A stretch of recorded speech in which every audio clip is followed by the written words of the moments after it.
기억하는 가장 좋은 방법은 감동받는 것이다.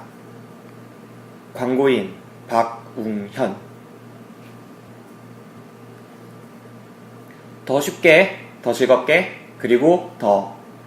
안녕하세요. 오늘도 따끈따끈한 최신 영화를 특급으로 배송해드립니다.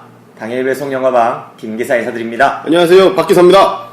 네, 오늘은 스튜디오가 바뀌었습니다. 예, 오늘은 좀 야외 스튜디오. 네, 야외는 아니고요. 야외 아니구나. 네, 저희 DPS 야유회를 지금 와가지고. 예, 야유회입니다, 야유회. 네. 술 마시고 노는 야유회.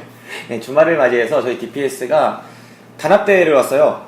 네, 저희 DPS 전 직원이 다 같이 단합대회를 와가지고 여기서 녹음을 하게 됐습니다. 예, 근데 DPS, 그쵸. 단합대회 왔는데 한 분이 빠지긴 했는데, 네, 그렇죠. 영화방에는 관여를 안 하시는 분이기 때문에. 네, 축구방에만 관여를 하시는 분이기 네. 때문에. 2014 브라질 월드컵이 시작됐습니다. 안녕하세요, 박기사입니다. 월드컵 채널 DPS 주간의 축구방 검색해 주시고 많은 청취 부탁드립니다. 모두 한번 삼바의 열기로 빠져들어가 보시죠. MBC보다 자신 있습니다. 월드컵은 DPS. 여기가 어딘가요?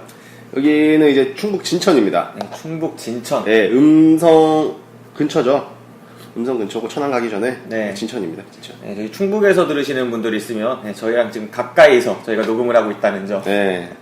충북 진천 2월면, 네, 2월면이니까. 네, 저 어제 밤새가지고 같이 축구 보고 이제 늦게 일어나가지고 지금 영화를 진행하게 되는데. 근데 빨리 일어났어요, 우리. 네, 빨리 일어났죠. 놀러 온 거 치고는 엄청 빨리 일어난 거. 그렇죠. 난한 12시 넘어서 일어났죠. 알코올 섭취도 별로 없었고. 그치. 네, 건전하게 놀았습니다. 자, 그러면 이제 본격적으로 영화 이야기를 하기에 앞서서 저희 댓글 소개 언제나처럼 댓글 네. 소개부터 말씀드리도록 하겠습니다. 네, 벌써 저희가 이제 28회 방송인데, 네. 댓글들이 이제 한두 개씩 다시 또 달리고 있습니다. 네. 이번에는 또 라데시마님이 네, 라데시마님 지금 애청자시죠? 네, 라데시마님은 저희가 항상 이렇게 가까이서 볼 수 있는 그런 분인데, 네, 그렇죠. 어쨌든 라데시마님이 월드컵 경기들도 챙겨보기도 힘든데 거기다 영화까지 보고 거기다 다 본업들도 갖고 계실 텐데 대단합니다 라고 달아주셨습니다. 네. 그러니까 칭찬이죠. 칭찬인가요? 칭찬이 맞죠. 이거는 대단하다, 니네들 정말 대단하구나 네, 라는 그렇죠. 거를 말씀해 주시는 거기 때문에 확실히 칭찬입니다. 저희가 생각해도 대단한 것 같습니다. 네, 지금 저희가 방송이 너무 일을 벌려놓은 게 아닌가 싶기도 네. 하고, 저희가 처음부터 이 정도로 할 줄 알았으면은 좀 처음 방송을 할 때 고려를 해보지 않았을까. 그쵸. 네, 그렇게 싶을 만큼 네. 초창기에 3일에 한 번씩 축구장 가고 할 때만큼은 아니지만 그래도 여전히 방송을 여러 개를 한다는 게 빡세죠. 쉬운 일은 아닌 것 같아요. 네, 빡셉니다. 확실히 빡세요. 네, 하지만 방송을 만든다는 그 기쁨, 뭐 그런 것 때문에 계속 열심히 해나가고 있습니다. 그쵸. 사실 이게 그냥 뚝딱뚝딱 하면 되는 게 아니기 때문에 많은 분들이 왜 이렇게 빨리 안 올라오냐 이렇게 네. 성토하실 수도 있는데 어쩔 수가 없습니다. 예, 그 정도는 이해해 주시기 바라고, 저희가 전문적인 팟캐스트 프로페셔널들이 아니기 때문에 네, 예, 그분들은 이제 아예 스튜디오에서 그걸 본업으로 삼으신 분들도 많고 하니까. 네, 그렇죠. 저희가 이제 축구방에서 몇 번 말씀드렸지만 저희 표방하는 방송 스타일이 있지 않습니까? 그렇죠. 네, 수박 겉핥기식의 방송을 저희는 표방하기 때문에 네. 너무 많은 것들을 기대하지 마시고 편하게 그냥 수다 떠는구나. 네, 그냥 가끔 업데이트 되면은 그냥 들어주면 네, 됩니다. 그 정도로만 들어주셨으면 좋겠습니다. 네. 자, 그럼 오늘 보고 온 영화 뭐였죠? 트랜스포머 사라진 시대입니다. 네, 거의 1, 2, 3편이 있었고 4편인데 포라고 안 적혀 있어요, 제목에. 네, 좀 특이한 것 같아요. 이 멤버들이 많이 바뀌어서 그런지. 아무튼 이 영화에 대해서 박 기사가 한번 소개해 주시죠.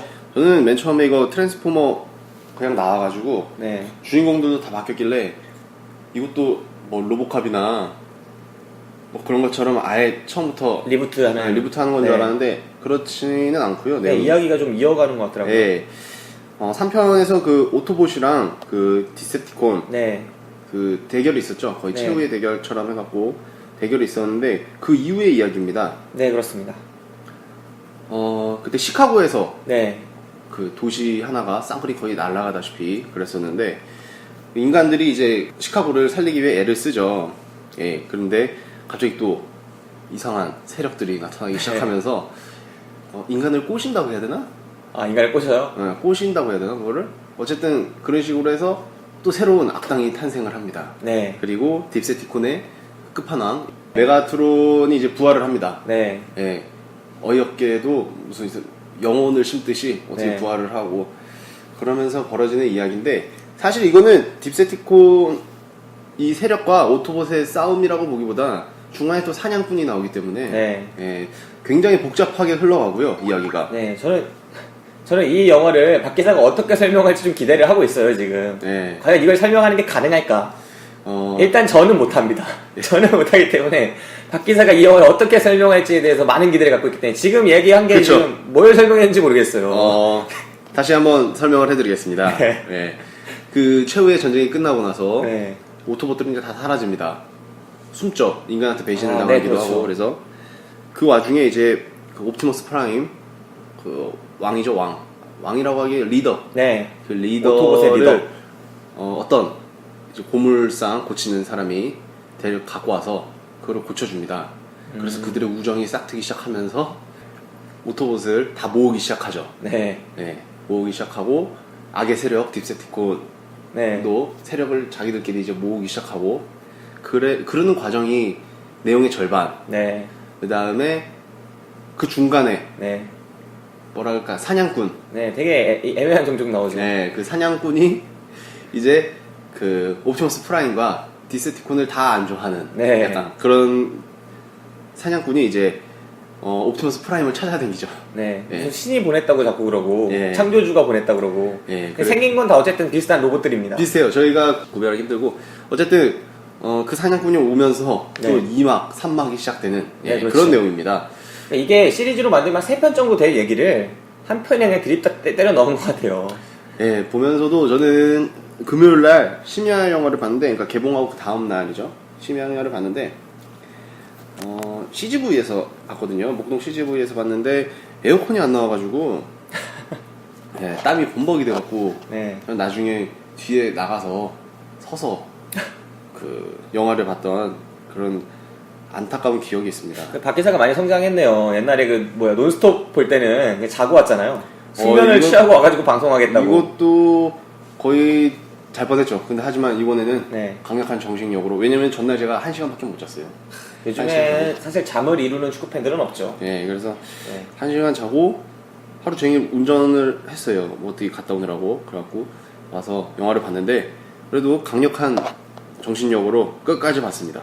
훌륭합니다. 근데 무슨 내용인지는 뜨문뜨문밖에 기억이 안 나니까는 예, 안타까운 소식이 있지만 그래도 어쨌든 예. 네, 이 영화에 대해서 이야기를 해보자면 기본적으로 트랜스포머의 세계관에 대해서 먼저 얘기를 해야 될 것 같아요. 예. 트랜스포머를 보면 인간들이 있죠. 그리고 뜬금없이 지구에 온 로봇들이 있어요. 자동차 형태를 변신을 하는 로봇들이 있는데 그 로봇들이 사실은 우리가 볼 땐 다 로봇처럼 생겼지만 종족이 크게 오토봇과 메가트론으로 나뉘죠. 그렇죠. 오토봇은 뭔가 우주의 균형과 그리고 우주의 조화, 그러면서 또 지구에 와서는 인간들을 지키려고 하고 뭔가 인간의 편에서 싸워주는 그런 존재였다면 나는 근데 네. 그 오토봇을 보면서 느낀 게 가장 먼저 딱 떠오르는 게 네. 있었는데 그게 고질라였어요. 고질라. 고질라요? 네, 지구의 수호신 같은 그런 존재, 그죠? 네, 약간 그런 개념이 있죠. 진짜 희한한 게 오토봇들이 자기들은 안 챙겨요. 이게 제정신이 아닌 게 인간을 챙깁니다. 인간. 그러니까 어떻게 보면 우리가 메가트론에 더 몰입을 해서 볼 수도 있는 게 인간들이 어딜 나갔다고 생각을 해보세요. 그래서 되게 오징어처럼 생긴 이틴의 나라에 갔어. 이틴의 별에. 근데 갑자기 인간 몇몇이 우린 이티를 보호해야 돼. 그러면서 이티를 엄청 챙기는 거야. 열받지? 그치, 열받죠. 지금 우리도 지금 살 데가 없어서 왔는데. 메가트론이 조금 이해가 되는 부분이 있어요. 그런 면에서. 메가트론은 철저하게 자신의 종족만을 추구하고 자신의 종족의 규칙들만 따릅니다. 더 강한 사람들이 왕이 되고, 옵티머스에서는 뭔가 남들을 진정 마음으로 따르게 하는 되게 인간의 가치관과 되게 비슷한 사고를 하면서 도덕책에 나오는 그런 스타일의 것들을 추구하고. 지구를 제가 고질라라고 정말 느낀 게 네.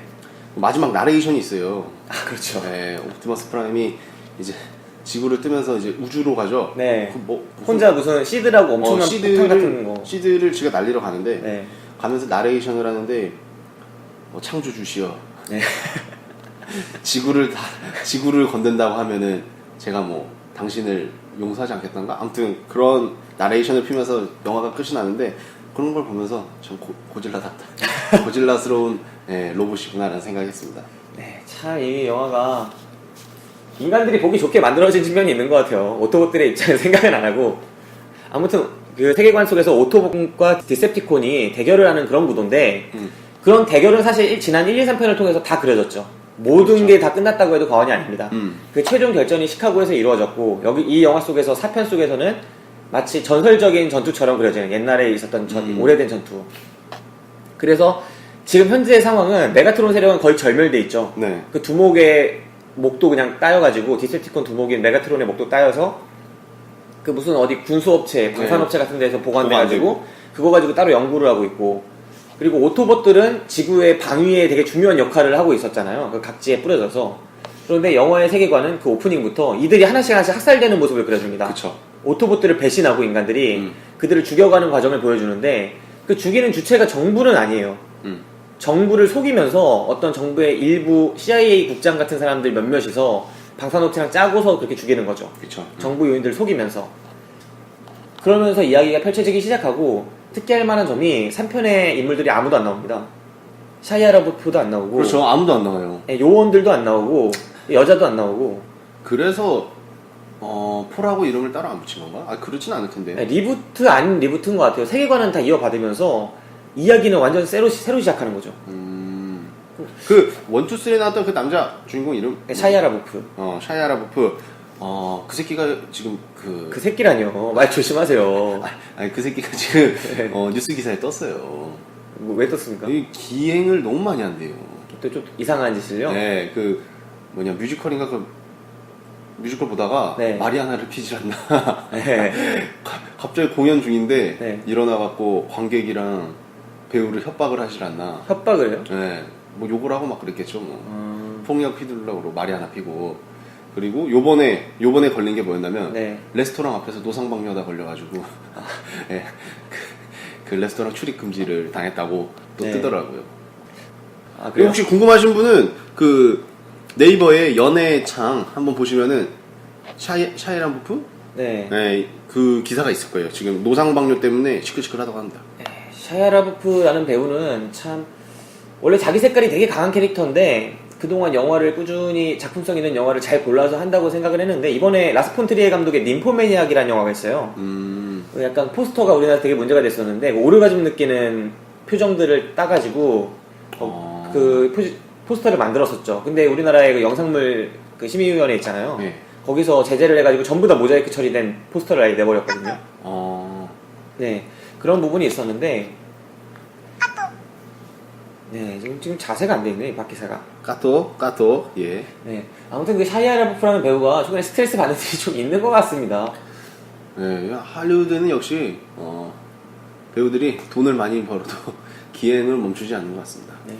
아무튼 샤이아 라보프 지금 라스 폰 트리에 감독의 ним포매니아 그 영화를 찍고 있는데 어떻게 될지 모르겠어요. 국내 흥행 성적이. 아 지금 찍고 있어요? 아니면? 지금 개봉했죠. 네, 개봉했는데 거기에 나오는 배우들이 나름 쟁쟁해요. 그 스텔란 스카스가드라고 그 토르 시리즈에서 그 박사 있어요. 연구하는 박사. 토르 시리즈 안 봤어요? 토르 저 안 봤어요. 그래, 어벤져스 시리즈는 봤어요? 네. 어벤져스에서 그 걔한테 로키한테 넘어가가지고 네. 되게 중요한 역할을 수행하는데 그 문 같은 거 게이트 열고 막 버티고 알아요. 헬베에 있어요. 네. 그런 헬베랑 몇몇 배우들이 나오는데 하여튼 되게 성적으로 좀 자극적인 부분도 있는 뭐 그런 영화라고 합니다. 네, 그렇고요. 트랜스포머에 대해서 계속 이야기를 해보자면 원래 출연했던 배우들이 아무도 안 나오고 네. 대신에 이번에 출연한 배우가 그 론 서바이버에 나왔던 마크 마크 월버그. 월버그. 네, 마크 월버그라는 배우가 나옵니다.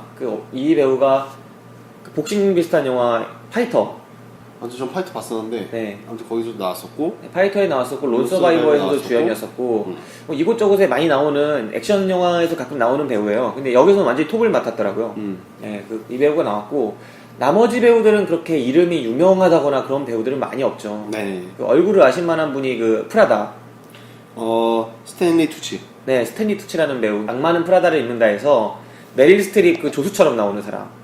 남자. 그쵸. 약간 게이 디자이너. 게이 디자이너. 그 분이 나와서 이번에 무슨 방산업체의 사장 역할로 나오고 그다음에 신인급 여자도 나오고 남자도 나오고 뭐 여럿이 나오는 그런 시스템입니다. 근데 결국은 주연은 옵티머스 프라임이랑 범블비이기 때문에 거의 지금 주연 캐릭터를 인간보다 그쪽이 많이 가져가잖아요. 범블비의 그 영향력이 정말 세요. 네, 범블비가 캐릭터가 상당히 많이 나오고 진짜 CG로 가려는 것 같아요. 스타성을 좀 줄인 대신에 이제는 캐릭터로 가겠다. 그 로봇 캐릭터로 가겠다. 그래서 팡팡 터지는 걸 보여주겠다. 한 3시간 정도 터뜨려주겠다. 그런 모습을 보여줍니다. 감독이 바뀌진 않았잖아요. 그죠? 네, 마이클 베이 원래 액션 영화 잘 찍는 계속 시리즈를 만들고 있는 감독이 찍었죠. 그래서 그 뭐 내용 다 떠나서 네. 그냥 영화 보면은 볼거리는 참 많이 만들려고 노력을 했던 것 같아요. 네. 근데 같이 본 친구가 제가 3명에서 같이 봤는데 네, 홀리우드의 블록버스터를 네, 추종하는 그런 친구가 한 명 있고요. 그 친구는 이제 거의 홀리우드의 이런 영화는 의리로 보는 그런 친구라서 네. 그 친구 한 명이랑 이제 와이프랑 셋이서 봤는데 그 홀리우드를 맹신하는 그 친구가 저한테 다음 영화방에서는 네. 신랄하게 한번 까달라고 이런 식으로 부탁까지 하더라고요. 네, 참 이 영화 조잡스럽기도 했고. 저의 총평을 들려드리자면 저는 영화를 좀 저도 지친 상태에서 보긴 했지만 오후 2시에 갔는데 진짜 꽉 차 있었어요. 그래서 거의 맨 앞줄에 앉아서 봤는데 전 노아 이후로 영화 보다가 나가시는 분 오랜만에 봤고요. 네. 그 다음에 영화가 제가 이제 영화 이제 끝나가나 보다 하고 이제 짐을 서서히 챙겨야 되겠다라고 생각할 무렵 2부가 시작합니다. 그리고 2막이 시작하고 그 2막도 이제 끝나가나 보다 하면서 이제 다시 나갈 무렵 3막이 시작해요. 예. 영화가 그런 식으로 전개가 되고 뭔가 시종일관 계속 터지지만 내 눈은 계속 감기는 그런 영화예요. 총평은 이게 애매합니다. 저 와이프 같은 경우에는 또 재밌게 봤다 그러거든요. 재밌게 봤대요. 네, 재밌게 봤다 그러는데 여기까지 다 재밌게 봤다 그래요. 재수 씨는? 그러게요. 웬만한 건 재밌게 보네요. 그러니까 액션 영화 자체를 엄청 좋아해요. 액션 영화 자체를 굉장히 좋아해서 네. 뭐 볼거리가 많아가지고 네. 재밌었다고 하는 것 같기도 하고 저 같은 경우에는 힘들게 봤는데 그 친구는 재밌게 보더라고요. 저는 이 영화에서 가장 궁금했던 게 캐릭터가 너무 많이 나오잖아요. 인간 캐릭터만 해도 되게 많이 나와요. 로봇 캐릭터도 많이 나오고. 네, 로봇 캐릭터도 너무 많이 나와요. 그러니까 일단 세력이 인간이 있죠. 인간 주인공. 주인공 내 편이 있어요. 그냥 순수한 마음으로 옵티머스를 도와주는 주인공들이 있고 그리고 이 주인공을 계속 추적하면서 끝까지 괴롭히는 이 뭔가 그 사냥꾼 세력하고 결탁한 네. 그런 애들이 있어요. 방산업체랑 결탁하고 CIA랑 결탁해 있는 그런 세력들. 네. 정부도 아니고 뭣도 아닌 애들. 그 다음에 정부도 있죠. 근데 정부는 거의 안 나오고 이렇게 일단 인간 두 세력이 있다고 보면 로봇 세력이 또 세 세력이 나와요. 그 오토봇이 나오고 디셉티콘이 나오고 그 다음에 사냥꾼 세력이 나오죠. 그럼 세력이 총 5개예요. 이 5개의 서로 다른 의사를 가지고 있는 서로 다른 의지를 갖고 있는 세력들이 그 다양한 역학관계를 보여줘요. 어떻게 동맹을 맺기도 하고 어떻게 이해관계가 서로 다 다르잖아요. 동맹을 맺어도 다르고 이 부분을 캐릭터를 정말 어디에는 중점을 두고 어디에는 중점을 안 두고 이렇게 다루는 게 아니라 다 각 캐릭터가 다 중심이 비슷비슷해요. 다 중점을 둬요. 마지막 딥세티콘만 좀 약한데 그쵸. 말고는 다 중심을 둬요. 그래서 주연 캐릭터의 비중이 거의 비슷비슷한 것 같아요. 그렇게 이야기를 쭉 끌고 가다가 결국 마무리를 자꾸 동맹관계도 변화하고 막 클라이막스로 치닫고 이때 저는 이 설정 자체가 영화를 어떻게 마무리하려고 이렇게 이 판을 벌인 건가 이런 생각이 정말 너무 많이 들었습니다. 이 영화에서 가장 불편했던 게 너무 판을 벌였다고 느껴진 게 이야기랑 에피소드만 벌려는 게 아니라 뭐랄까 이 영화에서 잊을 수 없는 지점이라고 할 만한 관접 광고 그리고 아시아 마케팅 이 두 가지를 빼고는 이 영화를 설명할 수가 없다는 생각이 들었어요. 제가 앞에 광고인 박웅현 씨의 그 명언을 소개해드렸는데 감동이 가장 중요하다. 감동되지 않는 기억은 잊혀질 뿐이다. 뭐 이런 이야기잖아요. 그렇죠. 이 영화가 과연 광고를 어떤 방식으로 이해하고 있는지에 대해 생각을 해볼 만한 영화였다고 생각을 해요. 저는 이게 정말 한 편의 광고를 3시간짜리 광고를 제 돈을 주고 봤다는 느낌이 강했어요. 내가 내 돈을 내고 3시간 동안 광고를 본 거야. 광고를 봤는데 과연 이 광고가 무슨 의미가 있는지 배우들의 입을 빌려서 그 회사의 카피도 말을 해주고 정말 쓰잘데기 없이 광고 막 그냥 말도 안 되는 그 맥주 마시고 무슨 우유 빨고 막 빅토리아 시크릿 뭐 가판대 부수고 막 이런 것들이 어떤 의미가 있는지 정말 저는 이 영화가 무엇을 생각하고 만들었는지 궁금했습니다. 그러니까 그 회사들이 투자를 한 거겠죠? 투자를 많이 했겠죠. 제작비를 투자를 엄청 하고, 해줬겠죠. 왜냐면은 이게 딱 봐도 돈이 많이 들어간 네. 그런 작품 같은데, 원투 쓰리가 워낙 흥행을 하다 보니까 그런 거를 또 감독이 넣기 싫어도 압박이 있으니까 어쩔 수가 없었던 것 같아요. 근데 좀 과하게 나오긴 했죠. 좀 아시아 지나치게 쪽도 과했죠. 마지막 대결 자체는 아예 네. 홍콩으로 무대를 옮겨서 네. 중국에서 또 홍콩으로 넘어가고 네. 막 그러면서 뭐 이야기가 계속 진행되는데, 아무튼 아시아 쪽을 많이 노렸기도 했고요. 그 리빙비인가 그 배우 네. 나오고 그렇습니다. 뭐 로봇들 싸우는 것도 거의 홍콩 느와르에서나 볼 수 있는 그런 장면들도 많았고. 그렇게 제가 느끼는 게 일단 간접 광고로 나온 것만 봐도 맥주, 그 하늘색 맥주 아니면 사이다 그렇게 보이는. 난 사이다로 봤어. 네, 그 병이 쫙 쏟아지잖아요. 어떤 트럭 넘어지면서. 제가 물론 간접 광고 자체를 싫어하는 건 아닙니다. 간접 광고 얘기를 하자면 역시 간접 광고의 최고봉은 예전에는 코카콜라와 펩시콜라였어요. 그 바즈 루어만 감독이라고 물랑루즈 찍고 이번에 위대한 개츠비 찍었던 감독이 있어요. 호주 출신에. 그 감독이 호주에서 찍었던 명작으로 댄싱 히어로라는 댄스 영화가 있거든요. 근데 그 영화에서 코카콜라의 최고의 간접 광고가 나옵니다. 예, 광고판 있잖아요. 건물 위에 있는 커다란 사각형 광고판. 네. 거기에 빨간색 코카콜라, 우리가 아는 전형적인 광고가 써있다고 생각을 해보세요. 엄청 크겠죠. 그쵸. 그 앞에서 남자와 여자가 그 위에서 춤을 춥니다. 그 광고판 바로 앞에서. 근데 그게 되게 낭만적으로 그려지거든요. 되게 뮤지컬적인 분위기 속에서. 이펙트가 되게 강한 장면이에요. 그 커다란 빨간색 광고판 앞에서 춤을 추는 두 남녀. 그리고 펩시 하면은 이 홍콩 영화에서 정말 멋지게 한번 나온 적이 있는데, 성룡의 나이스가이라는 영화가 있습니다. 그래요? 그 영화에서 홍금보가 자전거를 타고 성룡과 홍금보의 이런 추격 아닌 추격신이 나오기도 하는데, 어찌어찌 하다가 그 펩시콜라를 가득 실은 트럭이 넘어져요. 넘어지니까 길에 펩시콜라가 쫙 쏟아집니다. 수많은 펩시콜라들이. 그 장면이 너무나 멋지게 연출이 되거든요. 근데 이게 영화 속에서 광고라서 안 좋게 느껴진 게 아니라 되게 멋진 광고다. 정말 이런 음료다. 마시고 싶다. 이렇게 느껴지는 결정적인 이유는 그 장면이 이야기 중에 하나고, 그 광고가 오히려 이 장면을 더 증폭시키기도 해요.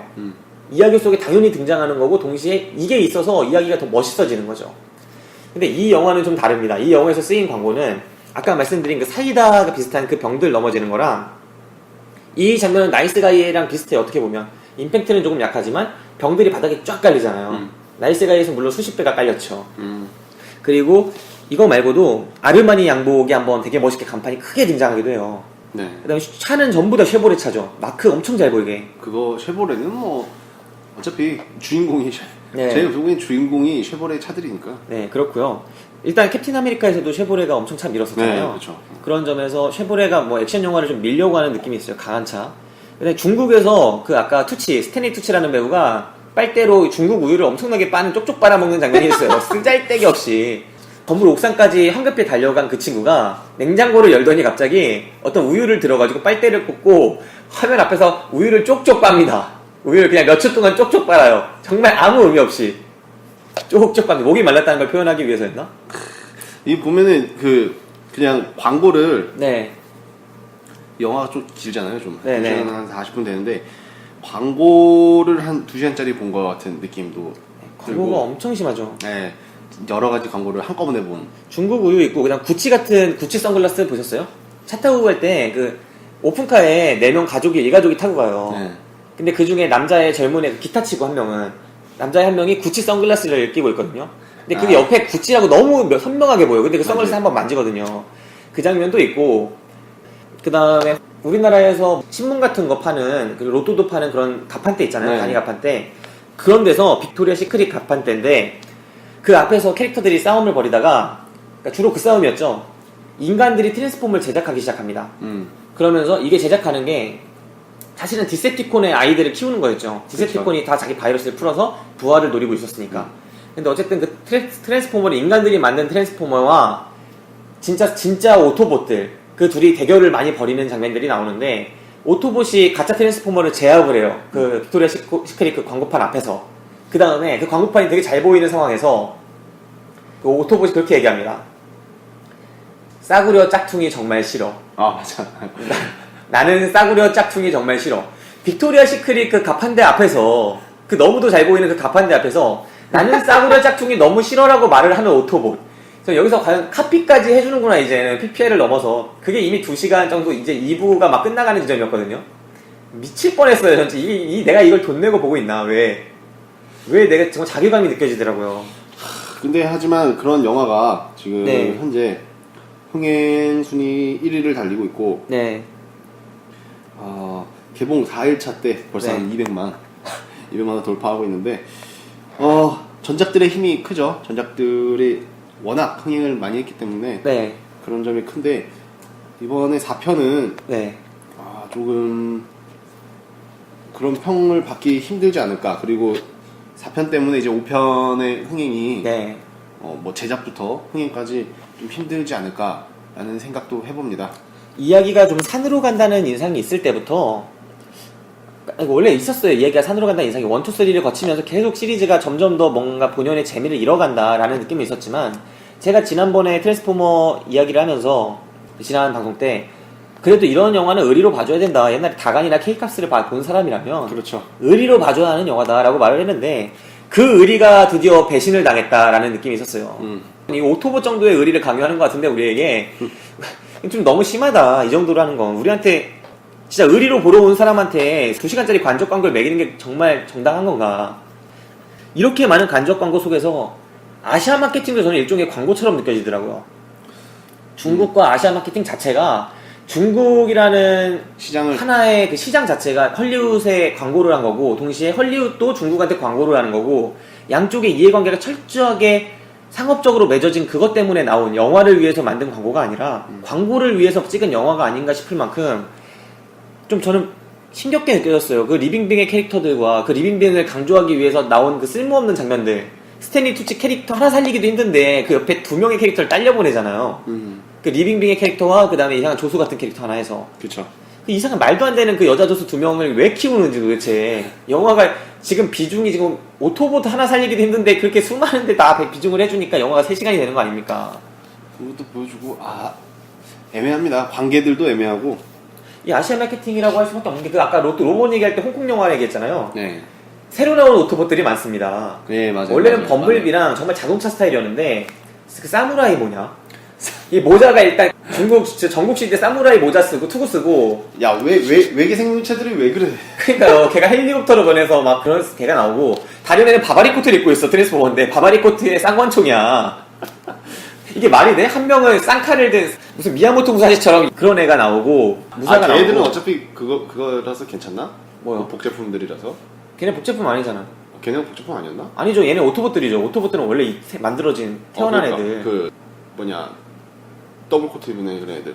그걸 더블코트 입은 애도 초록색 말하는 거예요. 초록색.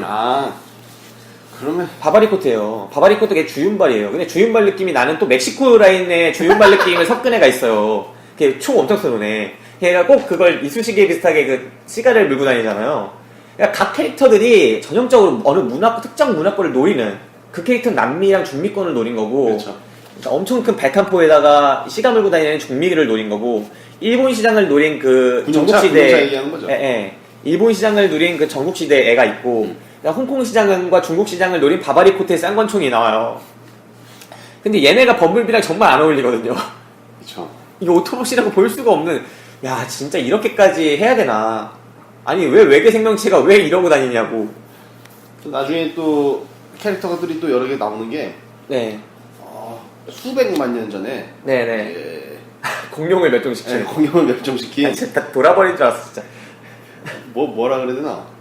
공룡을 멸종시킨 그냥 사냥꾼 종족이죠 그냥. 네, 사냥꾼 종족애들이 이제 전리품으로 갖고 있던. 네. 그럼 개인가? 아니 걔가 아니라 공룡이에요. 공룡이에요? 티라노사우루스, 트리케라톱스, 그다음 익룡.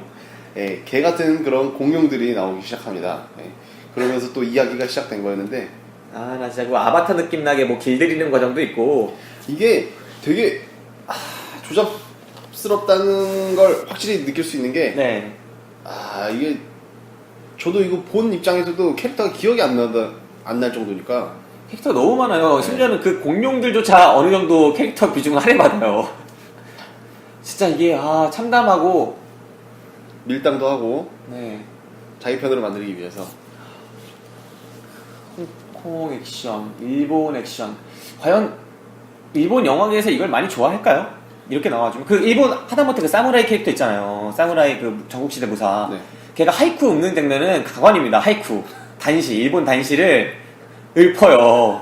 거기서 처음에 지들끼리 막 이야기할 때 사막에서 하이쿠를 읊습니다. 자신의 감정을. 이 무슨 오토봇이야 이게 뭐야 이게 오토봇이 왜 하이쿠를 읊어 거기서. 아 근데 이렇게 나오면은 그 나라에서는 좋아하지 않을까요? 만약에 우리나라에서 세빛통통섬에서 찍은 것처럼. 그죠, 막 태권도복 입고 네. 어떤 캐릭터가 나왔다고 치면은 좋아할 것 같은데. 아, 그걸 노리는 게 아닌가 싶습니다. 팔기 위해 찍은 영화니까. 네, 그렇죠. 그런 부분이 철저하게 상업적인. 이게 중심점이 너무 치우쳤다는 생각이 그래도 지우기 힘들어요. 어느 정도 영화로서 기본은 지켜가면서 거기에서 광고와 마케팅을 해야 되는 건데 이거는 광고와 마케팅을 위해서 만들어진 영화라서 보는 사람이 너무 적나라하게 느끼고 그러다 보니까 간접 광고 효과도 제대로 안 날 것 같아요. 이 정도면은 정말 의리로 보던 사람들도 5를 볼 수가 없고 이제는 저는 오히려 인간 배우들은 괜찮았거든요. 배우들의 연기나 이런 부분에서는 나쁘지 않았는데도 불구하고 그 마크 월버그나 그리고 이번에 새로 등장한 그 여성분이 아가씨요. 아, 그 아가씨 예쁘던데. 전 뒤태도 좋고 앞태도 좋고 다 괜찮더라고요. 굉장히 성공한 그 캐스팅이 아니었나 싶습니다. 원투의 메간 폭스도 굉장히 한때 선풍적인 인기를 몰았고 니콜라 펠츠. 니콜라 펠츠? 네, 네. 그 배우 저는 좋게 봅니다. 아무튼 그 3의 여배우가 조금 별로라는 느낌이 있었는데 4에서 정말 제대로 바꾼 것 같아요. 네.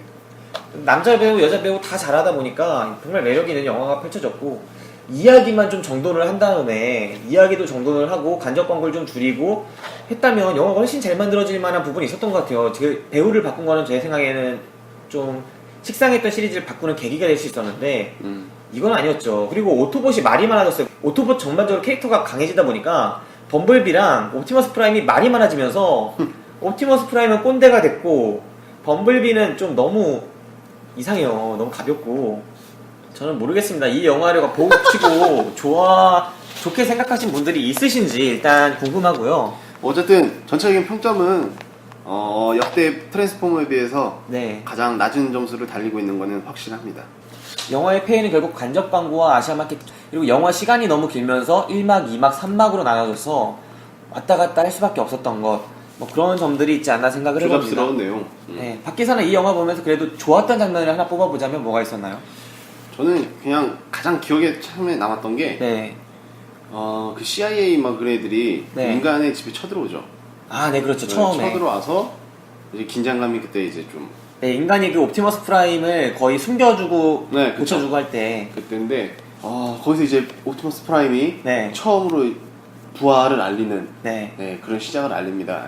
그 장면은 굉장히 흥미로웠고 네. 긴장감도 좀 됐었고 그렇죠. 그런 점이 있었는데 그 이후로는 이제 내용들이 산으로 가는 그때까지는 그 인간들 정부가 아닌 그 요원들의 캐릭터가 정말 섬뜩하고 무섭게 나와요. 살인도 네. 일삼고 맞아요.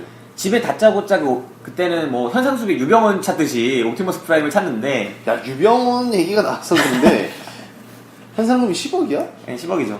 역대 최고액 5천만 원에서 10억까지. 사실 그 많은 남성분들은 네. 원피스를 좋아하실 텐데 네. 원피스의 루피도 채 얼마 안 5억이 안 된다고 얘기를 들었는데 네. 원래 현상금이라는 게 우리나라에서 법적으로 5천만 원 이상이 못 넘었었는데 이번에 너무 국민 감정이 너무 안 좋고 세월호를 빨리 해결해야 그 피해자들에 대한 그런 보상금이 돌아갈 수 있기 때문에 왜냐면 정부에서 보상해 주는 것도 아니고 회사에서 보상을 해줘야 되는데 보험금도 지금 회사가 일부러 사고 냈다 이런 쪽으로 가고 있어서 보험사도 보험금 지급을 지금 멈추고 소송을 걸 수 있어요. 그럴 가능성이 높죠. 그렇게 되면 회사가 파산 상태니까 또 지급을 못 하잖아요. 그럼 죽은 사람들 보상을 못 받으니까 죽거나 다치는 분들이 그 유병원을 잡아서 빨리 돈을 환수를 해야 되는 입장에 있는 거죠. 민심을 수습하기 위해서라도. 그런데 지금 못 잡고 있으니 이게 나라의 공권력이 얼마나 망가져 있으면 이게 못 잡는 건지 안 잡는 건지 모르겠지만 하여튼 이 정도로 공권력이 무능하다는 소리까지 들을 정도인데 안 잡는 건 아닐 거라고 저는 생각을 하고 아무튼 기본적으로 유병원 잡듯이 그 옵티머스 프라임을 잡으려고 하는데 옵티머스 프라임을 계속 숨겨주면서 인간적인 그런 우정을 쌓아나가는 단계였죠. 거의 못 쌓는 단계였지만 그러다가 갑자기 다짜고짜 들이닥친 사람들이 어딨냐고 옵티머스 프라임 내놓으라고 하면서 총을 겨누고 맞아요. 그러면서 딸을 협박하면서 딸을 죽일 듯이 딸을 쏘겠다고 하면서 계속 이 사람들 조지죠. 네. 그때 옵티머스 프라임은 창고에 지하에 지하에 숨어 있죠. 있는데 그 소리를 다 들으면서 나오게 됩니다. 혹시 영웅문 보셨어요? 영웅문이요? 아니요. 아, 뭐랄까 이런 설정이야말로 그러니까 누군가가 누구를 구했어요. 마치 론 서바이버에서 그 마을 사람들이 이 주인공을 구했듯이 네. 구했을 때 그 구해진 사람 때문에 이 구해준 사람들이 되게 위기에 처해요. 그러면은 다른 세력이 악당들이 와가지고 구해준 사람들을 조지면서 그 내가 쫓고 있는 그 놈 내놓으라고 하면서 협박을 하죠. 그때 이 숨어있던 그 사람이 자신을 구해준 사람들을 살리기 위해서 정말 자신의 목숨을 건 싸움을 시작한다. 그래서 자신의 모습을 드러내고 싸운다. 이 이야기는 옛날부터 정말 많이 쓰였던 소재예요. 영웅문에도 보면은 제베라는 몽골군의 무사가 나와요. 네. 그래서 몽골 사람이니까 이제 다른 민족한테 쫓기는데 그 명나라한테 쫓기나 누구한테 쫓기나 모르겠는데 막 쫓기고 있는데 누가 구해줘요. 제베라는 사람을. 아, 몽골에서 쫓겼을 수 있겠구나. 그래서 그 무사를 구해주는데 이 사람이 숲을 속에 숨어 있는데 들이닥쳐서 다른 사람들 다 죽이려 그러니까 이 사람이 다시 자기 모습을 드러내고 그 다수를 향해서 막서 싸우는 그런 장면. 정확하게 그런 스타일의 이야기예요. 이런 이야기는 너무나 흔하고 유명한 작품 속에서 많이 녹여지는데 흔하다고 해서 그게 별로인 건 아니죠. 워낙 그 자체가 좋으니까 그걸 갖고 그런 설정을 쓰는 그렇죠. 거고 긴장감이 있습니다. 정말 자신의 목숨을 걸고 다시 나와서 완치된 상태가 아니잖아요. 그냥 나와서 다시 그 싸움을 하고 그러면서부터 다짜고짜 이제 도망가는 그 긴 도망의 역사가 시작되는 거죠. 1부는 도망가고 쫓는 그 영화니까 1부는 도망가는 영화가 시작됩니다. 어쨌든 영화는 한 3편 보시는 것 같고요. 네. 네. 5가 나온다는 그 마지막에 언질도 나오고요. 제가 일단 1, 2, 3부가 뭔지 정리를 해드리자면 네. 1부는 아까 말씀드린 것처럼 숨겨주면 안 되는 현상수배범을 숨겨줘가지고 쫓기는 얘기입니다. 들킨 다음에 쫓기고 쫓고 그 얘기가 1부고 2부는 그래서 만나서 싸웁니다. 네. 2부는 싸워요. 그냥 걔네가 다 싸워. 그냥 여러가지 세력이 다 싸워요. 3부는 그래서 끝난 줄 알았는데 떠나갔던 애가 돌아와요. 떠나갔던 애가 돌아와 다시 싸워. 이런 이야기입니다. 쫓고 쫓기다가 완전히 이제 잡혀가지고 싸운 다음에 그래서 끝난 줄 알았는데 다시 돌아와서 다시 싸우고 이런 이야기고 이야기가 전체적으로 폭력이 계속 남발돼요. 막 시종일관 계속 터지고 폭탄도 그쵸. 계속 터지고 볼거리는 상당히 많아요. 그냥. 네, 계속 터지는데 저는 이게 좀 멍청하다고 느껴졌던 게 결국 중요한 건 그 세기가 아니라 임팩트가 아닌가. 훨씬 약한 폭력이더라도 훨씬 스릴 있게 진행하면서 한 방에 탁 터뜨려주면 관객들이 더 긴장감을 느낄 수도 있거든요. 근데 이거는 3시간을 다 그걸로 보여주니까 마치 우리 전에 어떤 액션 영화 얘기하면서 아저씨 우는 남자 얘기하면서 우는 남자는 처음부터 끝까지 액션이 되게 많이 나오잖아요. 네. 근데 아저씨는 액션이 되게 임팩트 있게 중간중간 뿌려지잖아요. 네, 맞아요. 두 영화 중에 액션이 뭐가 기억에 남냐 하면 무조건 아저씨예요. 그렇죠. 그것처럼 트랜스포머는 너무 폭력을 폭탄 형식으로 너무 중간중간 너무 많이 넣어요. 그런 선택과 집중이 좀 아쉬운 그런 영화였던 것 같아요. 처음부터 시나리오에 신경을 안 쓰고. 마이클 베이 능력 있는 감독이라고 생각했는데 너무 상업적인, 너무 제작자 위주의 그런 감독이 된 게 아닌가. 그런 점에서 많이 돈이 아쉬웠습니다. 돈이 하도 많이 굴러다니니까 네. 뭐 감독 입장에서도 혼자서 어쩔 수는 없었겠죠. 저는 기억에 남는 장면이 또 한 장면이 있다면 이거 진짜 아시아 마케팅을 위한 장면인데 그 홍콩에 가서 엘리베이터 씬 기억하세요? 청년이 복싱하는 장면. 아, 예. 아, 진짜 이거는 정말 황급하게 쫓깁니다. 그 인간들끼리의 대립이 나오는 장면이에요. CIA 요원들한테 방산업체 사장이 배신을 하죠. 네. 그래가지고 홍콩까지 도망쳐서 폭탄 하나를 들고 막 도망을 칩니다. 그래서 어떤 허름한 아파트로 숨어들어서 조수인 리빙빈과 함께 그 스탠리 투치가 엘리베이터를 타려고 그래요. 그때 CIA 요원들이 쫓아와서 맞닥뜨리게 되죠. 근데 리빙빈이 생각보다 무술을 잘합니다. 잘해요. 네, 무술 잘해서 막 격투에서 구해주려고 하고 여자니까 아무래도 건장한 남자들과 싸우면서 힘겨운데 엘리베이터에서 그냥 옆자리에 그냥 멍하니 타고 있던 음식 같은 거 들고 그냥 헤드폰 쓰고 있었나? 헤드폰 쓰고 그냥 택배 기사 같은. 네, 그냥 평범한 사람이었던 것 같은 사람이 갑자기 리빙빙이 쳐맞으니까 그냥 화끈하게 후려주고 끝냅니다. 무술이라고 그러나? 네, 중국 우슈 뭐 이런 것처럼 그냥 화끈하게 후려주고 그냥 다시 들어가요, 쿨하게. 그냥 악수 한번 하고 들어갑니다. 중국 팬들이 엄청 좋아할 것 같더라고요. 무술의 나라 중국 이런 느낌으로. 저 여자도 그 정도 싸움을 할 줄 알고. 네, 온갖 장르와 온갖 액션씬과 그리고 온갖 마케팅과 이런 게 다 들어간 그런 영화가 아니었나 싶고 그 장면이 좀 쓸데없었으면서도 그때쯤 되면 이제 실소를 참 이런 장면도 있구나 하면서 그런 부분이 있었습니다. 저는 참 여기서 마케팅을 잘했다고 하는 게 네. 트랜스포머를 보면서 가장 기억 남는 거는 아까 사이다 같은 거 네. 이렇게 뚜껑 따갖고 먹는 그 장면 진짜 최고예요. 네, 제가 나중에 그 음료가 뭔지 한번 알아가지고 꼭 한번 먹어보고 싶은 PPL이 통했네요. 네, 그건 통한 거예요. 저한테 이 정도에 줬으면 통한 거죠. 약간 한 번쯤 먹어보고 싶은 그런 음료입니다. 그 장면이 뭐냐면 자동차 타고 이제 추격전 같은 걸 벌이죠. 아 우주선이었구나. 우주선에서 이제 분리된 우주선을 막 몰고 그 마크 웨버그가 어떤 도심으로 갑니다. 네. 도심에서 추락을 해요. 그래서 자동차들이 막 무너지고 쓰러지고 트럭도 한 대 쓰러져가지고 음료수가 쫙 떨어져서 굴러다니고 그때 어떤 옆에 있는 차의 주인이 갑자기 내려가지고 보험 있냐고 막 깜치죠. 이거 진짜 대도 안 되는 음료수 때문에 나온 장면이에요. 이게 진짜 왜냐면 말이 안 되잖아요.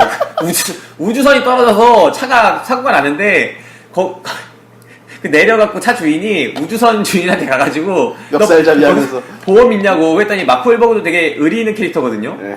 그 원래 처음 보는 옵티머스 프라임한테도 잘해주는 캐릭터가 갑자기 다짜고짜 자기가 민폐 끼쳐놓고 차 주인 멱살을 잡습니다. 그러면서 이거 안 보이냐고, 이거 우주선인데 무슨 그게 있냐고, 죽고 싶냐고 뭐 이런 식으로 얘기를 하고 쿨하게 밑에 딱 떨어지는 음료수를 하나 딱 줍더니 자동차 물에다가 딱 쳐가지고 그걸 따죠. 뚜껑을 따고 그리고 탄산이 쫙 나오고 음료수를 마십니다. 상표가 딱 잘 보이게 잡고. 그 상표 뭐지? 꼭 먹어봐야 되는데. 그 상표 딱 보면 저는 알 수 있을 것 같아요. 그래요? 네. 맥주 같은데 사이다일 수도 있고 진짜. 그걸 멋지게 마시는 장면이 꿀꺽꿀꺽 마시는 장면이 진짜 가관도 아닙니다. 왜냐면은 저한테 이제 그 PPL이 통했던 게 네. 제가 아까 처음에 말씀드리지 않았습니까? 네. 그 극장이 너무 더워가지고 아. 등에랑 막 땀이 계속 차는 거예요. 그래갖고 그 장면이 나오는데 시원하겠더라고. 저는 그 중국에 그 우유 마실 때 빨대 꽂고 그 기역자 빨대가 옆에 붙어있는 그런 형식의 팩우유 아시잖아요. 예. 팩주스나 이런 거. 딱 전형적인 그 형태입니다. 그리고 한자로 네 글자 써있던데 그 스탠리 투시가 말도 안 되게 올라가가지고 거기서 막 급박한 영화잖아요. 그게 한 2시간 정도 끝났을 때 나오는데 앞에 2시간이 계속 터져요. 그냥 계속 터지고 싸우고 폭발하고 계속 화면 바뀌고 정신없고 그러는 장면에 끝나야 되는데 안 끝나고 이미 2막 시작된 상황인데서 걔가 갑자기 아파트에 올라가서 빨대를 꽂고 그거를 멍하니 마시잖아요. 뒤에 푸른 항원의 전원같이 지금 우리 여기 있는 분위기, 우리 여기 이렇게 그러네요. 편안한 분위기, 펜션에서 마시는 분위기로 그냥 앉아가지고 멍하니 우유를 쪽쪽 빨아요. 몇 초 동안 진짜 길게 쪽쪽 진짜 우유 하나에 펜팩을 다 멍치는 거예요. 거기서 펜팩을 다 마시는 동안 저는 편안하더라고요. 이게 쉬는구나. 인터미션 같은 느낌이랄까? 그런 느낌이 받으면서 저도 그 간접 광고가 저한테 좀 효과가 있었어요. 아무튼 PPL이 난무하는 그런 영화였습니다. 자, 그럼 아까 좋은 장면 말해봤는데 안 좋은 장면 하나만 뽑아보세요. 밖에서. 저는 안 좋은 장면도 그거예요. PPL. PPL. 네, 저는 정말 그걸 보면서 네. 웃으면서도 참 먹고 싶다라는 생각을 했었는데 그 장면은 정말 쓸데없는 쓸데없는 장면이 많이 나오지만 네, 다 쓸데없죠. 저는 옵티머스 프라임이 걔 동물들 다 풀어주고 공룡들 풀어주고 그 공룡들을 길들이기 위해서 공룡과 대결할 때 사무라이랑 이런 애가 옆에 앉아서 리더의 찬 진정한 리더는 역시 저래야 돼. 옵티머스 프라임의 우리를 끄는 매력이 있어. 청와대에서 찍었나 했어 그 방송. 리더십 예찬이 좀 나오고. 그것도 그렇고 좀 또 그랬던 게 이제 마지막에 이제 오토봇들이 전쟁을 끝나고 이제 그 공룡들이랑 딱 있으면서 이제 너네는 자유다. 그래서 풀어주고 거의 엔딩을 맞춰가는 그 장면이 진짜 있어요. 웃기죠. 그 공물도 돌아가죠 숲으로. 걔들 막 오 이러면서 이제 갑니다. 그 장면도 참 안 좋은 장면에 뽑을 수 있는. 전 그 이어진 장면이 더 안 좋아요. 이제 옵티머스가 그 옆에 애들 다 모아놓고 설교를 시작합니다.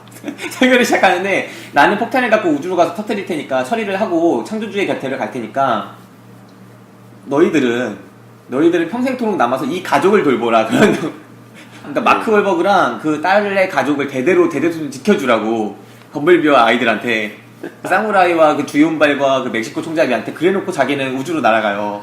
이게 진짜 대단한 게 제가 어느 댓글을 봤어요. 네. 어느 댓글을 봤는데 옵티머스 프라임의 멘탈은 정말 강철 멘탈이다. 강철 멘탈이죠. 그렇게 배신을 맨날 당하는데도 인간을 위해서 제가 볼 때는 제정신이 아니에요. 지금 약간 뭔가 왜곡이 돼도 엄청나게 왜곡이 돼 있는 게 오토봇들의 삶을 살아야지. 오토봇들의 왜 오토봇이 자꾸 와서 인간들이 그렇게 생각하고 오토봇을 자꾸 죽이냐고요.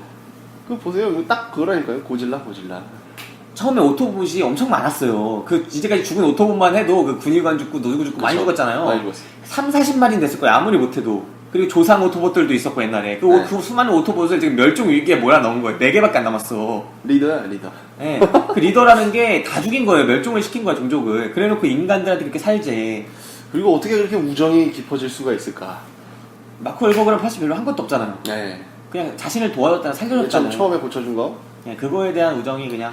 그리고 마지막에 그 사냥꾼이랑 최후의 그 결전을 할 때도 네. 그때도 이제 마크 웰버그의 활약이 크죠. 무슨 네. 총 칼총으로 막. 칼총. 그 칼이 이렇게 가벼워. 트랜스포머들이 드는 거. 제가 보기엔 그 마지막에 위기에 처했을 때 네. 옵티머스 프라임이 그 가슴에 박힌 그 칼을 네. 그 딸이랑 해갖고 협력해서 뽑은 다음에 네. 그 사냥꾼을 가르는 장면 있잖아요. 네, 그렇죠. 굳이 그렇게 가르지 않았어도 마크 월버그가 충분히 처리할 수 있지 않았을까. 그 정도는 의미였어요. 생각을 해봤습니다. 네, 인간이 그동안 너무 무력했잖아요. 네. 사실 샤이아 라보프가 그렇게 깝쳐도 사실 무력했죠. 인간이 그 정도. 그러니까 인간한테 트랜스포머의 무기를 줬죠. 네. 그걸 들 수 있다는 게 일단 의외인데 그걸 들고 진짜 말도 안 되는 힘을 얻어서. 진짜 잘 싸워요. 역시 그 론 서바이버가. 네.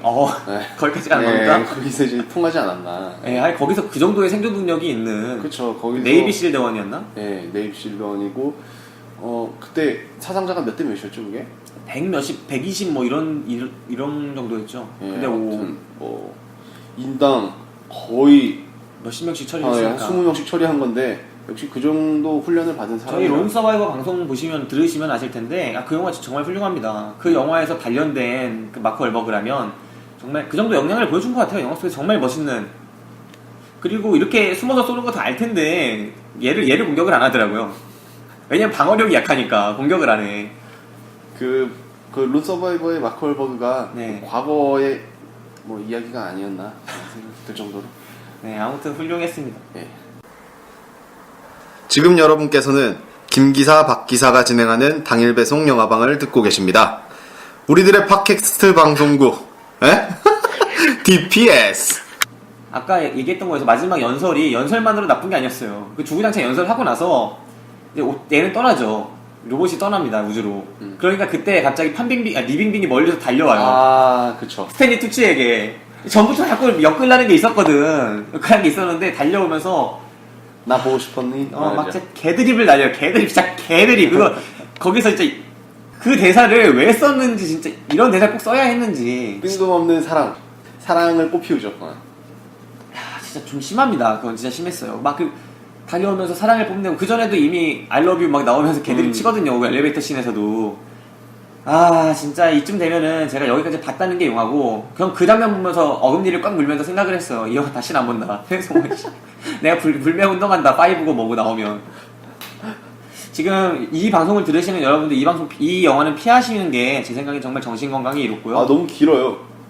그 정도 시간을 같이 시간 가치를 투자할 만한. 네. 예, 그런 류의 영화는 아니지 않나. 저희가 올해 본 영화 중에 3시간 한 영화가 뭐였지? 더울프죠. 네, 더울프 오브 월스트리트, 그 영화가 있었는데 느낌이 전혀 다릅니다. 제가 그거 추천 줬었나요?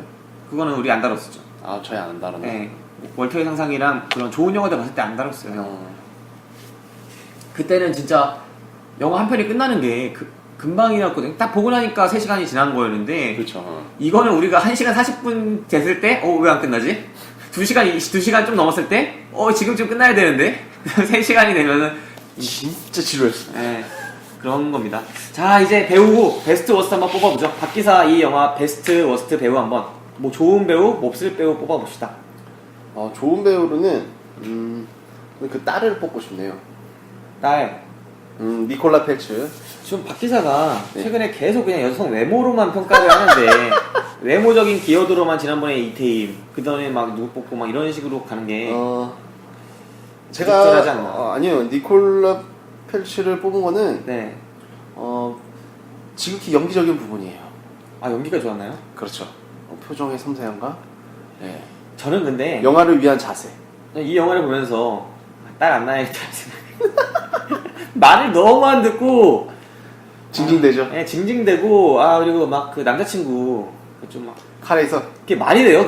그렇게 가도석 키우려고 했잖아요. 네. 이제 성인이 되기 전까지는 진짜 내가 너를 너무 어려서 임신을 시켜가지고 부인을 널 낳은 거기 때문에 너만은 좀 인생을 나중에 좀 성숙하게 즐기게 하기 위해서 남자친구 만나지 못하게 해요. 근데 알고 보니까 나가서 카레에서랑 건물에서 뛰어내리기 여러 번 했다는 거 아니에요. 그렇죠. 건물 4층에서 뛰어내려 차가지고 쇠고래 그런 조그만 거 가지고 진짜 이 말도 안 되는 개 같은 설정 이런 것들도 그래도 니콜라 펠츠 저는 그냥 몸매적인 부분에서는 되게 눈요기가 많이 됐어요 그 배우가. 하지만 원래 네. 트랜스포머에서 여배우는 역할이 그겁니다. 네, 두 가지 눈요기죠. 여성에 대한 그런 섹시미, 그 다음에 로봇에 대한 그런 멋있는 그런. 아 사실 이게 원 나왔을 때 네. 진짜 열풍이었는데 그죠? 그죠. 메간 폭스의 그 느낌과 그 다음에 로봇의 그 로봇 때문에 진짜 열풍이었는데 진짜 좋았는데 이번에 완전 망한 거고 솔직히 이 정도 영화 찍었으면 이건 망했다고 해도 과언이 아니고 돈은 더 쓴 것 같아요 근데. 돈은 훨씬 많이 훨씬 더 쓴 것 같고. 훨씬 많이 썼죠. 네, 그런 것 같고. 저는 좋은 배우를 뽑자면 저는 이 영화 속의 좋은 배우는 역시 가장 비중이 많았던 옵티머스 프라임입니다. 주인공. 네, 내면 연기나 이런 부분들이 있었어요. 그러니까 왜 이 사람이 인간들에게 그렇게 사랑을 느끼는가, 애정을 느끼는가, 이거는 안 나왔지만 애정을 느껴서 이제 모든 걸 쏟아붓는 헌신적인 남성상은 나왔던 것 같아요. 그리고 무엇보다 저는 그 동물들 길들이려고 티라노랑 싸울 때, 네. 티라노랑 옵티머스 싸울 때, 와 진짜 얘 고생한다. 얘가 배우였으면 개런티를 더 줘야 되는데 CG니까 뭐 주진 않았겠죠. 아무튼 진짜 개런티 더 줘야 되는 연기 펼치다 고생은 다 했어요 진짜 혼자. 다 했죠. 온갖 고생을 다 했기 때문에 옵티머스 프라임에게 저는 가장 좋았던 배우가 아닌가 싶습니다.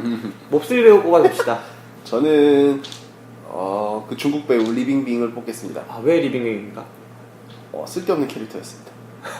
네, 나올 필요가 없었던 네. 전혀.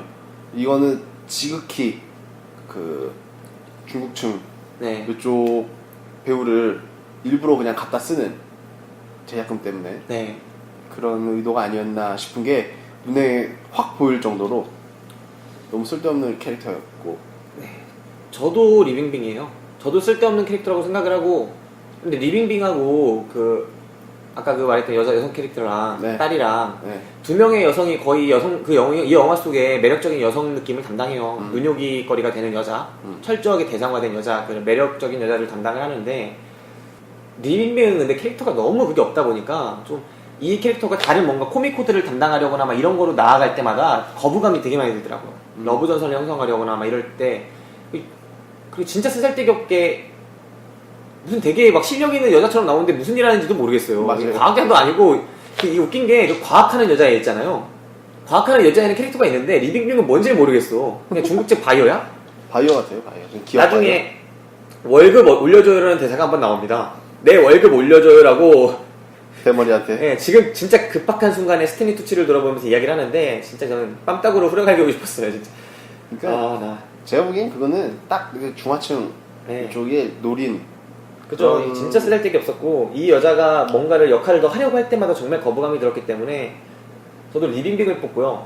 한국에도 약간 저는 마케팅을 한 부분이 있다고 느꼈는데 제시카 고메즈 기억하세요? 나왔잖아요. 어디서 나왔어요? 광고, 여자 광고. 아 그랬나? 아니 그 건물 범블비가 사고 치는 장면 네. 잠입해가지고 네. 그때 여자가 신비스럽게 말해요. 광고판에서 흰 옷 입은 여자가 제시카 고메즈예요. 아 저는 그게 보면서 어떤 생각이 들었냐면 이 광고 정도는 CG로 바꿀 수 있을 것 같거든요. 나라별로. 그래서 한국 배우를 갑자기 쓰기엔 좀 그렇고 한국에서 인기 있는 그런 모델을 쓰는 게 아닌가. 제시카 고메즈가 나와서 막 몸 비트면서 막 뱀처럼 막 골반 흔들면서 이야기를 하더라고요. 제시카 고메즈가 육덕진 몸매이긴 한데 네. 사실 이게 CG 처리가 많이 됐다는 거를 사람들이 좀 알아주셨으면 좋겠네요. 아, CG 처리 많이 됐습니까? 네. CG 처리 많이 됐어도 이 영화 속에서 나온 CG 처리는 되게 매력 있던데. 되게 매력 있죠. 왜냐면은 포토샵을 생각보다 많이 하는 그런 모델이라서. 언제 봤다고 막 그렇게 디스하냐? 아 디스 아니야 이거는. 이거는 사실을 알려드리는 거기 때문에 괜찮아요. 아무튼 제시카 고메즈가 나오는 장면이 있었고 저 아시아 마케팅 너무 심하다고 느꼈고. 내가 좀 걱정됐던 게 네. 어벤져스 2에서 이제 한국을 배경으로 나오지 않습니까? 아, 저 이딴 식으로 가면 진짜 개망입니다. 네, 저도 그 생각을 개망, 했었어요. 진짜. 그래갖고 지금 김수현 씨인가? 네. 배우 김수현 씨 어떻게 보면은 우리나라에서 이제 무명 네. 배우였다가 여자 배 김수현이죠? 남자 예, 김수현 예. 말고. 이제 어벤져스 2에 나오는데 그 김수현 씨 캐릭터가 여기 예. 리빙빙처럼 되지 않을까라는 생각도 그게 해봤고요. 아시아 마케팅이 그래도 그나마 잘 된 사례를 꼽자면 저희 엑스맨 기억하세요? 네. 거기서 판빙빙 이름 비슷한 판빙빙은 그렇죠. 파밍이 괜찮아요. 아시아 마케팅이 잘 된 사례예요 보면. 근데 이 영화 속 리빙빙은 아시아 마케팅의 진짜 망한 사례입니다. 그러니까 원래 있는 캐릭터를 아시아 사람이 맡는 것과 없는 캐릭터인데 아시아 사람의 비중을 높여주는 것, 이 두 가지가 차이가 있거든요. 원래 있는 장면에 PPL을 하는 것과 없는 장면에 광고 때문에 장면을 10초 이상 삽입을 하는 거, 의도적으로. 이 두 가지의 차이가 너무나 극명하게 드러나는 영화였고, 전 마이클 베이가 화나서 찍은 느낌도 있었어요. 영화 찍다가 자꾸 PPL 하라고 압력이 주니까 그래 한번 좆대봐라 니들. 에라 모르겠다. 에라 모르겠다고 그냥 광고 찍어버린 거야. 원래 마이클 베이가 광고 감독이었거든요. 옛날 CF 감독이었어요. 아, 그래요? CF 출신 감독들이 몇 있는데 리들리 스콧도 원래 CF 영국에서 찍었었고, 이 광고 감독 출신의 영화 감독인데 알란 파커도 그렇고, 이 감독이 좀 광고를 원래 잘 찍는 법을 그래서 알 것 같은데 이건 못 찍은 거거든요. 대놓고 진짜 못 찍은 광고를 이렇게 넣어버린 거는 진짜 니네 엿먹어봐라가 아닌가. 그런데도 이 정도 흥행하면은 또 찍게 생겼는데 내가 보기에. 그럼 안 보면 되죠. 광고를 또 찍게 생겼어요. 마이클 베이. 응징합시다. 네. 네, 아무튼 그렇습니다. 그러면 이제 이 영화 추천 비추천 시각으로 한번 가봅시다. 저 박기사는 우선 비추천입니다. 비추천. 예. 네. 비추천의 뭐 이유를 대자면 그냥 조잡스러운 영화. 마무리를 짓고 싶네요. 네, 저도 역시 이 영화 비추천이고, 지난 우는 남자 했을 때 제가 아마 황제를 위하여 이야기했을 때 지나치고 모자라다라고 했을 거예요. 네. 이 영화는 지나치고 치우쳤습니다. 음. 지나치고 치우쳤다. 지나쳤다는 거는 폭력의 수준이 지나쳐요. 임팩트 없이 계속 폭력의 양이 너무 나오고 이야기의 길이를 넓히고 주체 못한 게 진짜 지나쳤던 거고, 그 캐릭터 분량 조절 못한 게 치우친 거는 진짜 광고와 PPL과 아시아 마케팅에 너무 치우쳤습니다. 그래서 정말 균형점을 찾고 선택과 집중을 하는 그게 너무나 안 된 영화다라는 점에서 지나치고 치우쳤다는 평과 함께 이 영화에 대한 이야기를 마쳐볼까 합니다. 예. 자, 그럼 이제 다음 볼 영화 이야기를 해봐야죠. 다음 볼 영화 소개해 드릴게요. 다음 볼 영화는 좋은 친구들입니다. 예, 감독은 이도윤 감독인데 첫 작품 같고요. 제목은 참 좋아 보이네요. 예. 좋은 친구들, 옛날에 예능 프로그램 있잖아요. 예, 그것도 재밌었고, 과연 영화도 재밌을지 모르겠습니다. 뭐, 지성, 이광수, 그다음 주지훈, 뭐, 이렇게 나와서, 범죄 영화 같은데, 이게, 과연 어떻게 뽑았을지가 정말 궁금하고, 사실, 이 영화는 제가 선택한 영화가 아니라, 예매권이 들어와서, 예, 예매권이 들어왔기 때문에, 반강제적으로, 예, 선택하게 된 그런 영화입니다. 영화에 대한 특별한 이야기는, 뭐, 영화를 보고 나서 말씀드리도록 하고요. 사실, 예매율도 높지가 않아가지고, 많은 분들이 어떻게 보실지 모르겠지만, 어찌됐든, 영화를 보고, 한번, 평을 해드리도록 하겠습니다. 추천이냐 비추천이냐 뭐 이 말씀을 해드린다는 거죠. 예, 7월 10일날 개봉하는 좋은 친구들을 보고 나서 다음 방송을 진행하도록 하겠습니다. 네, 그러면은 저희 방송 여기서 마치고 다음 방송에서 찾아뵙도록 하겠습니다. 네, 29회 방송에서 찾아뵙도록 하겠습니다. 네, 박기사 수고했습니다. 김기사도 고생 많으셨습니다. 감사합니다. 네. 여러분도 행복하시길 바랍니다. 예.